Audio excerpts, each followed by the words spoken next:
Avui celebrem el Fòrum de l'Ocupació Universitària de la URB. En aquesta primera part al campus Bellisens. De fet, enguany celebrem el 10è aniversari d'aquesta activitat i el que fa és portar a la universitat les empreses. Es convida a aquelles empreses en què nosaltres hi tenim vincles directes perquè els nostres estudiants hi fan pràctiques, perquè hi tenen relació habitual a través de les borses de treball, i aquestes empreses el que fan és situar-se amb estants que nosaltres els preparem i a partir d'aquí estan disposades, diguem-ne, a rebre els currículums dels nostres estudiants, facilitar-los el que seria la imatge, el tipus, diguem-ne, de feina que busquen en els estudiants o en els titulats que surten de les nostres aules, i a partir d'aquí el que fan és una primera interacció directa, propera, amb aquests estudiants perquè tinguin aquesta primera ocasió amb les empreses possibles que els han d'ocupar.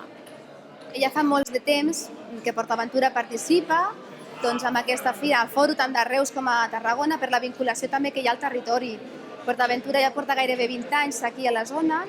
i el fet de participar amb la URB és perquè també tenim molts vincles, no només per la part de pràctiques, òbviament, sinó perquè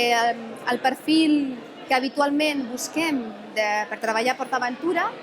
també és un perfil que ens agrada molt, el perfil universitari. Sobretot el que jo veig i la inquietud més gran que tenen els estudiants és obtenir la primera experiència laboral, perquè a més, avui dia, tal com està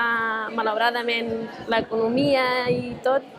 ho veuen com algo complicat. Per sort, actualment a Borges, any rere any estem augmentant plantilla, tant aquí com sobretot a les filials de l'estranger. Vull dir que realment l'oportunitat hi és. La tasca, diguem-ne, de posar aquesta relació entre universitat i empresa el que pretén és que els estudiants trobin noves oportunitats o millor oportunitats que no contemplaven. Això és el que ells poden donar de la millor manera possible veient les empreses en directe.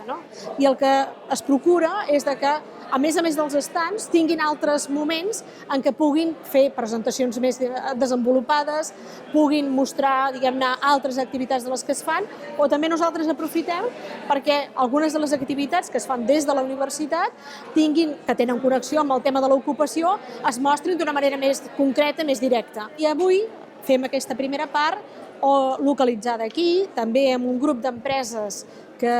estan vinculades de manera més directa als àmbits en què s'estudien en aquestes facultats, i a partir d'això es planteja una segona part que se celebra el dia 24 d'abril al campus de Salades.